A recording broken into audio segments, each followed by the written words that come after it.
There is no force as subtle, invisible, and persistent as the force of the mind working against itself.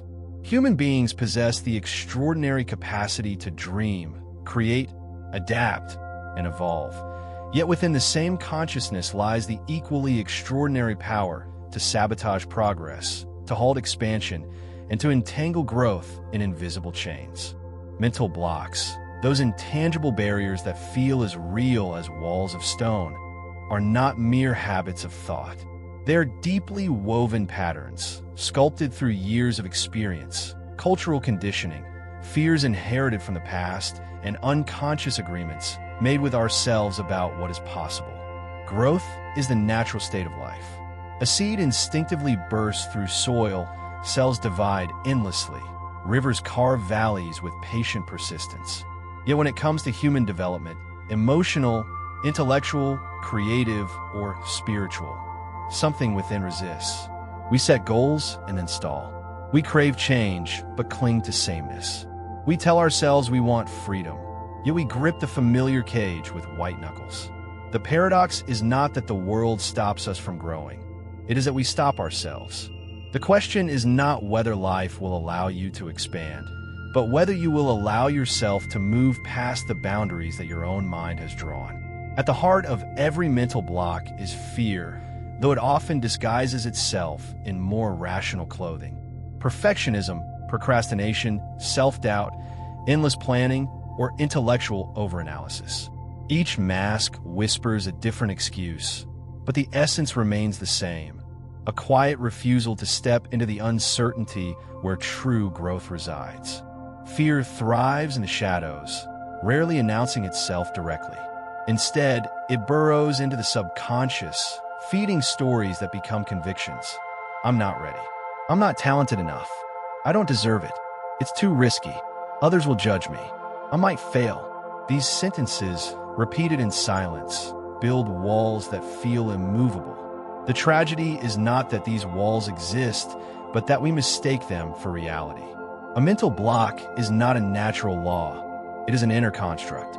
Yet because the mind shapes perception, what is imagined becomes indistinguishable from what is real. The moment you accept a self-imposed limitation as fact, your behavior unconsciously conforms to it. You stop trying. You stop reaching. You stop seeing possibilities. Growth does not disappear, but your relationship to it fractures. You are left watching from the sidelines as life continues its unbroken rhythm of expansion. One of the most insidious aspects of mental blocks is their familiarity. They rarely feel like intrusions. They feel like home. The belief that this is who I am, or this is just how things are, embeds itself so deeply that it becomes invisible. You cannot fight what you cannot see, and so you continue to act within the narrow corridor carved by your inner resistance. In this sense, mental blocks are not enemies, but comfort zones disguised as protection. They shield you from the discomfort of failure, rejection, or uncertainty. Yet in shielding you, they also suffocate you. Perfectionism, for instance, often masquerades as high standards. On the surface, it seems noble, the desire to produce something flawless, to reach excellence. But beneath the surface, perfectionism is paralysis dressed as discipline. It whispers that unless conditions are ideal, nothing should begin. It demands that the first step already contains the brilliance of the final result. The mind convinces itself that waiting, planning, and polishing the imagined future is a form of progress, when in truth, it is avoidance. Growth, however, requires messiness. It requires stumbling, awkward attempts, and imperfect beginnings. Perfectionism denies this essential stage, leaving the individual trapped in infinite preparation. Similarly, procrastination is not laziness, though it is often judged as such. It is the psyche's way of negotiating with fear. By delaying action, the mind temporarily soothes the anxiety that accompanies growth. The illusion of control is maintained. I will do it tomorrow when I feel ready. But tomorrow rarely comes. The longer the delay, the heavier the weight of avoidance becomes. until the very task that once required courage now feels impossible. Growth remains postponed, not because the path is blocked, but because the traveler refuses to step onto it. Self-doubt strikes even deeper, for it questions the very foundation of one's worth. Where perfectionism insists on flawless results and procrastination delays effort, self-doubt undermines identity itself. It convinces the individual that they are inherently incapable of change, that success belongs to others, that growth is a privilege reserved for someone more deserving.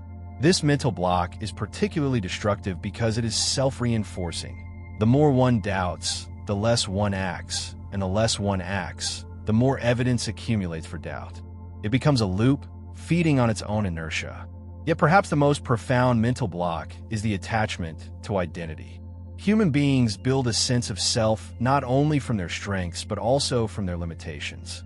To say, "I am shy, I am not creative," or "I am unlucky" is not simply to describe behavior. It is to define existence. And once a limitation becomes part of identity, letting it go feels like losing oneself.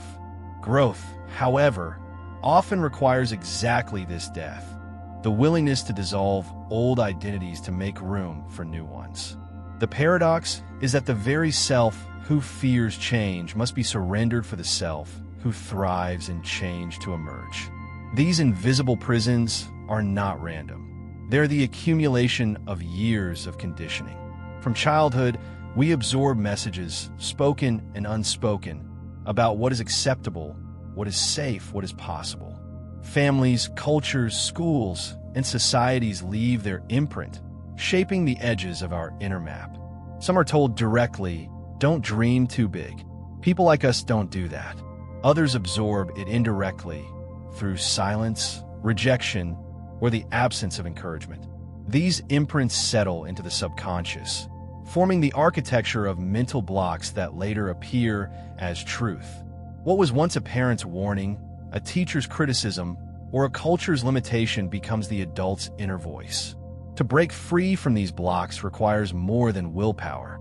It demands awareness, because you cannot dismantle what you cannot see. The first step is not to smash the wall, but to notice it, to recognize that the resistance you feel is not the world conspiring against you, but your own mind rehearsing an old pattern. The act of noticing weakens the illusion. Suddenly, what felt absolute becomes relative. What felt permanent becomes negotiable. Awareness creates space, and within that space lies the seed of transformation.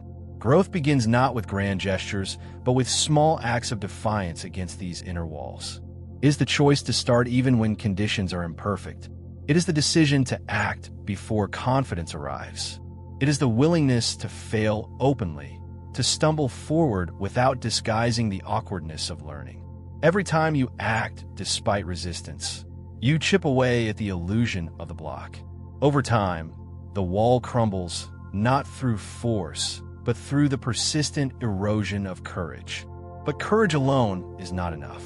To truly dismantle mental blocks, one must confront the fears that built them. Behind perfectionism lies the fear of judgment. Behind procrastination lies the fear of failure. Behind self-doubt lies the fear of unworthiness. Behind rigid identity lies the fear of annihilation. Facing these fears does not mean erasing them. It means moving forward in their presence. Fear is not the enemy of growth. Avoidance is. To grow is to accept fear as part of the journey, to carry it with you while still choosing expansion. The irony is that the very growth you resist is the key to dissolving the fear itself. Action creates evidence, and evidence reshapes belief. The perfectionist who dares to release imperfect work discovers that criticism is survivable. The procrastinator who begins realizes that momentum generates motivation. The self-doubter who acts proves to themselves that capacity is built, not inherited. The rigid identity holder who steps outside their label discovers that they are larger than any single definition. Growth, then, is not a distant prize, but a practice, the continual act of stepping beyond the edges of self-imposed boundaries. The nature of mental blocks becomes even clearer when we examine the subtle ways they infiltrate every layer of daily life. They do not simply appear when pursuing grand ambitions. They emerge in small choices, in quiet hesitations, in the moments when opportunity whispers and we remain silent. Growth does not require monumental leaps, but consistent openness, yet the block resides in the instinct to retreat. Consider the countless times a person has an idea during a meeting, a flash of insight that could shift the conversation, yet swallows it for fear of looking foolish. Consider the individual who feels the pull to begin a creative project but distracts themselves with trivial tasks, convincing themselves that cleaning the desk or organizing files is preparation. These are not trivial delays. They're the silent mechanics of a mental block asserting its rule. When viewed through the lens of psychology, these patterns are not random weaknesses, but survival mechanisms that have outlived their purpose. The human brain evolved to avoid danger, to conserve energy, to maintain stability. Growth, by definition, threatens stability. To step into the unknown activates the same alarm system designed to protect us from predators. The pounding heart, the anxious thoughts, the compulsion to retreat. These are echoes of an ancient biology misapplied to modern challenges. The mind equates uncertainty with danger, and the block emerges as a defense. Yet this protection is a misinterpretation. Growth is not a predator, it is a birth. But because the nervous system resists, the individual feels paralyzed, as though breaking a block is a matter of survival rather than expansion. This misinterpretation explains why knowledge alone rarely dissolves mental blocks. A person may read countless books, attend seminars, or memorize affirmations, yet still feel unable to act. The block is not intellectual, it is embodied. It lives in the nervous system, in conditioned reflexes, in the subtle contractions of thought and breath. To bypass it requires more than logic. It requires experience. Action must override instinct, building new pathways through repetition. Every time the individual chooses growth in the face of fear, the brain rewires itself. Over time, what once felt dangerous begins to feel natural. The block, once solid, dissolves into memory. Yet not all blocks come from fear alone. Some arise from hidden loyalties, subconscious contracts made with the past. A child who grows up in an environment where success is ridiculed may unconsciously associate growth with betrayal. To outgrow the family system feels like abandonment, so the adult unconsciously sabotages opportunities to remain loyal to their origins.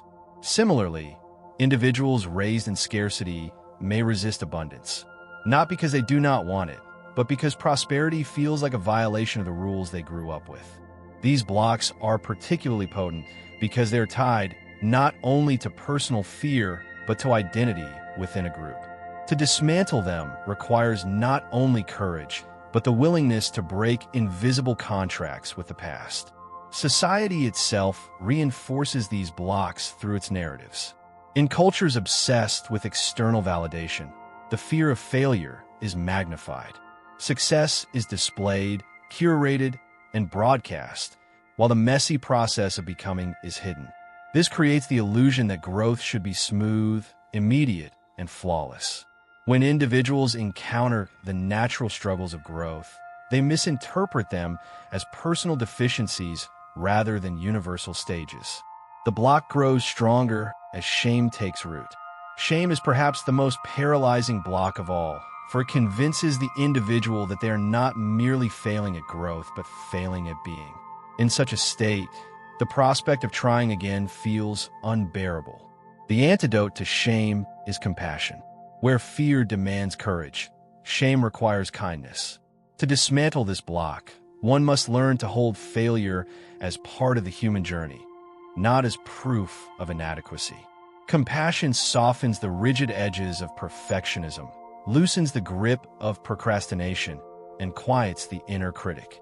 When the self is met not with judgment, but with understanding, the block begins to dissolve. Compassion is not indulgence, it is permission. It allows the individual to take another step, to risk another attempt, to begin again without the burden of self-condemnation.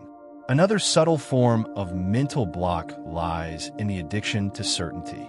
Human beings crave predictability, yet growth thrives in ambiguity.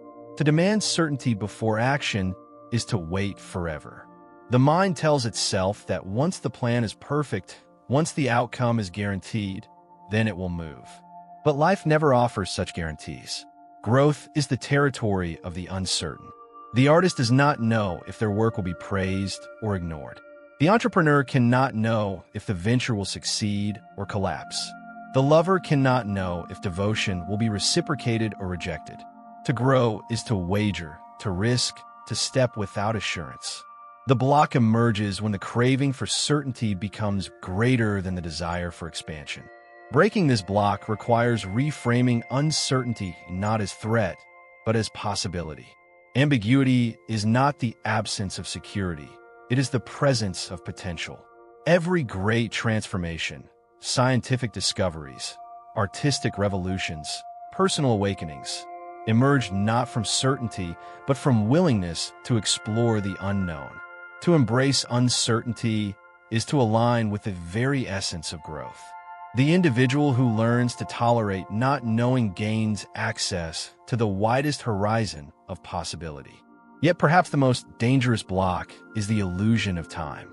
I'll do it when the conditions are right. I'll change when I'm ready. I'll begin when I have more time. These are the whispers of a future that never arrives.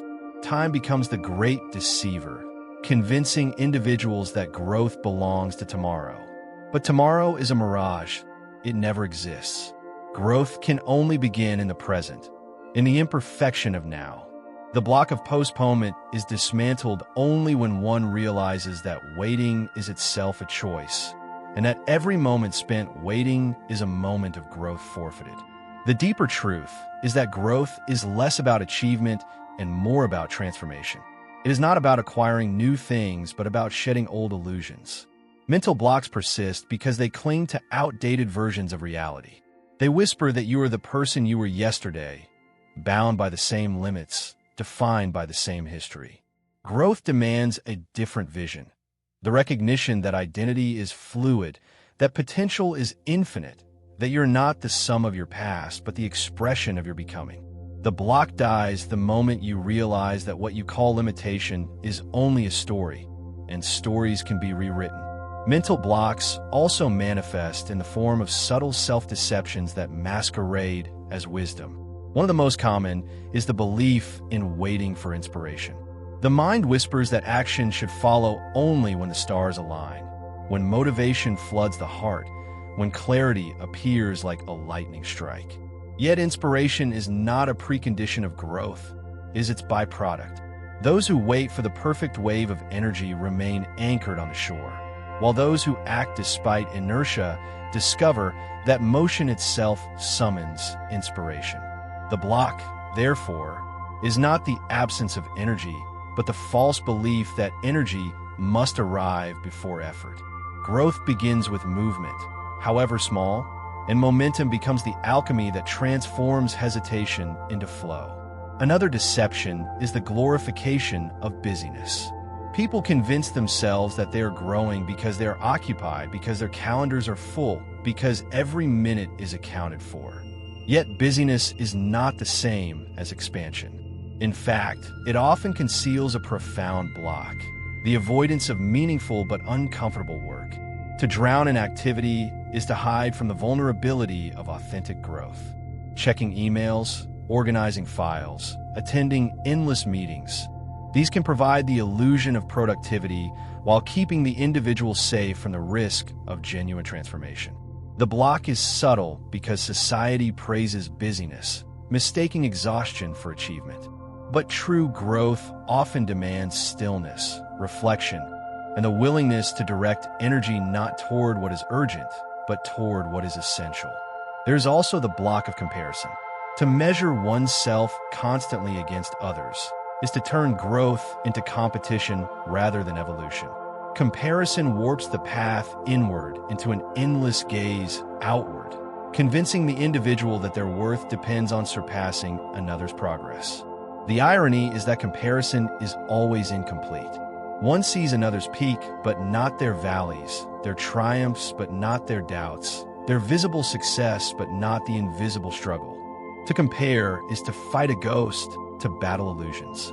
Growth stagnates not because the individual lacks potential, but because their attention is consumed by others' journeys. The antidote is to redirect the gaze inward, to measure progress against one's own becoming. The block of comparison crumbles the moment the individual realizes that the only competition that exists is between the self that was yesterday and the self that could be tomorrow. The block of cynicism is another fortress of the mind. Cynicism often poses as intelligence, as if skepticism alone proves wisdom. Yet beneath cynicism lies fear of disappointment. To believe in growth, to hope for change, to trust in possibility, all of these expose the heart to the risk of being let down. Cynicism protects against that risk by declaring in advance that nothing will work, that people do not change, that efforts are futile. In doing so, it provides safety from hope, but also provides imprisonment. The cynic mistakes resignation for realism, unaware that their disbelief is the very thing chaining them. To break this block requires daring to hope, not as naive optimism, but as an act of rebellion. Hope is not the denial of reality. It is the insistence that reality is not finished. Mental blocks also form around success itself. Strangely, many people are more comfortable with failure than with achievement. Failure confirms the familiar story. I am limited. I am small. I am safe within the known. Success, however, threatens identity. It demands expansion, responsibility, visibility. To succeed is to face envy, expectation, and the pressure to sustain growth. Thus, some individuals unconsciously sabotage progress, not because they fear falling, but because they fear rising. This block is often hidden, because consciously everyone claims to desire success. Yet beneath the surface lies the terror of outgrowing one's comfort zone, of no longer recognizing oneself, of facing the unknown territory that achievement brings. True growth requires dismantling not only the fear of failure, but the fear of one's own greatness. At the deepest level, mental blocks reveal the tension between safety and possibility. Safety whispers of preservation, of staying small, of maintaining equilibrium. Possibility calls for expansion, for risk, for entering uncharted territory. Human beings are torn between these two forces, oscillating like pendulums between comfort and growth. Blocks appear when safety becomes the unconscious default, when the individual forgets that possibility is the natural state of life.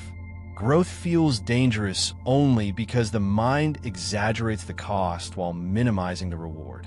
To step forward is to remember that safety is an illusion, for even stagnation carries risk.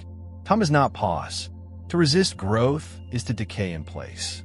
The breaking of blocks, then, is not an act of violence, but of remembrance.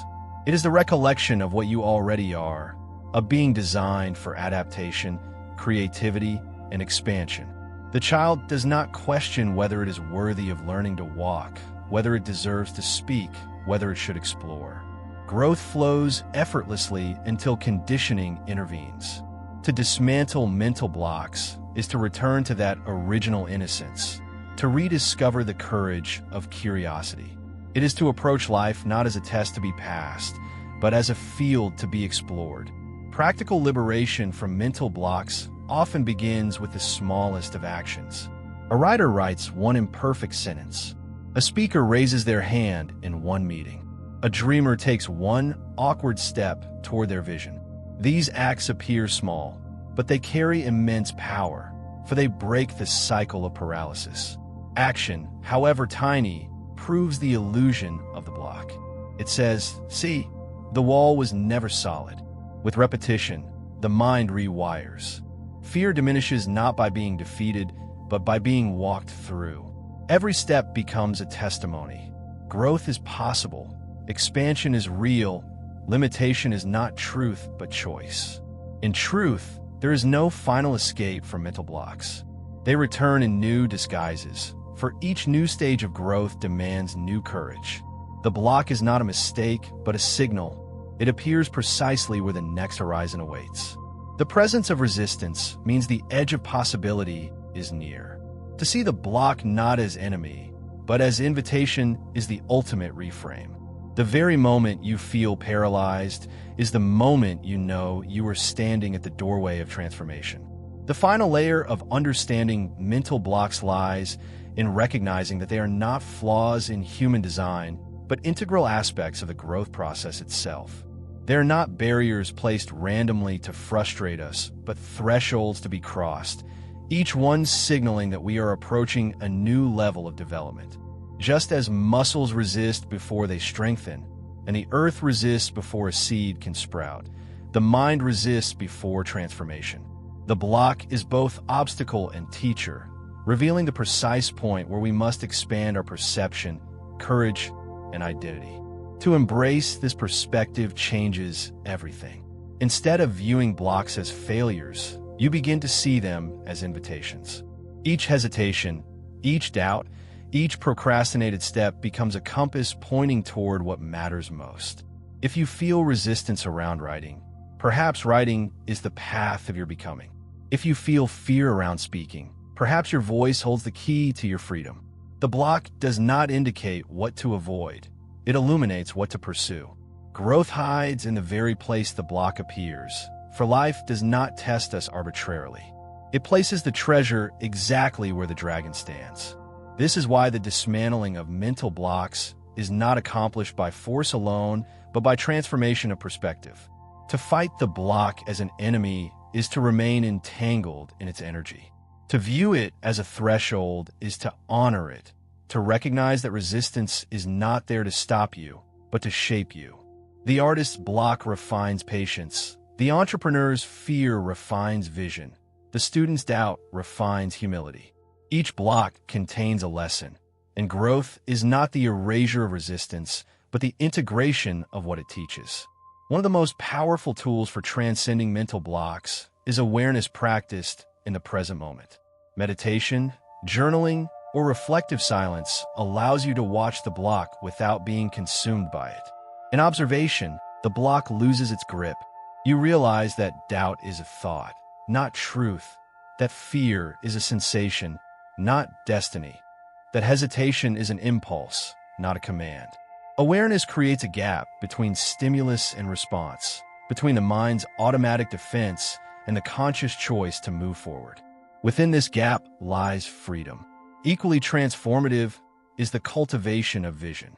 A clear vision is a force strong enough to dissolve blocks. When the future you imagine is vivid, meaningful, and alive, the pull of growth outweighs the drag of resistance. The mind may still whisper excuses, but the heart responds with purpose. Vision transforms the experience of discomfort, reframing it as the necessary cost of becoming. Without vision, blocks dominate because there is no reason to endure the pain of expansion. With vision, blocks shrink because the reward of growth outshines the fear of change. Another profound method of breaking blocks lies in community. Alone, the mind can convince itself of almost anything. Fear thrives in isolation, where it echoes endlessly without contradiction. But in the presence of others who believe, who act, who encourage, the illusion weakens. Witnessing another's courage ignites your own. Hearing another story reminds you that blocks are universal, not personal flaws. Community provides accountability, reminding you that growth is not a solitary battle, but a collective evolution. In shared humanity, the block loses its power. Still, the most essential realization is that blocks never vanish completely. With each new stage of growth, new resistances arise. The block you conquer at one level returns in a subtler form at the next. What once was procrastination may become overplanning. What once was self-doubt may become fear of responsibility. The path of growth is not the elimination of blocks, but the mastery of moving through them again and again. Each encounter deepens resilience, strengthens trust, and widens the horizon of what you believe possible. The ultimate liberation comes when you stop fearing the return of blocks. Instead of asking, "How do I eliminate them forever?" you begin to ask, "What will I discover when the next one arrives?" This shift transforms resistance into anticipation, fear into curiosity. The block becomes less a curse and more a signpost. You are alive, you are growing, you are entering territory where the old self cannot follow. In this sense, mental blocks are sacred. They guard the boundaries between who you are and who you are becoming. They are the fire through which identity is reshaped, the trial through which courage is forged. To stop yourself from growing is not a permanent condition, but a temporary refusal. The door always remains open. The block is never stronger than your willingness to step through. The question, then, is not whether you have blocks. You do, as does every human being, but whether you will let them dictate the shape of your life. Will you bow to perfectionism and let it suffocate your creativity? Will you surrender to procrastination and let it steal your time? Will you cling to self-doubt and let it shrink your horizon? Or will you dare to see these blocks for what they are, illusions, stories, guardians of the threshold? The paradox is that the moment you accept blocks as part of the journey, they begin to dissolve. Their power lies in your belief that they are absolute. The instant you treat them as transient, as invitations, as teachers, they weaken. Growth requires no permission other than your own. The path is already open, waiting for the step that only you can take. And so the truth emerges. The greatest block is not fear, not doubt, not procrastination. The greatest block is forgetting that you are free.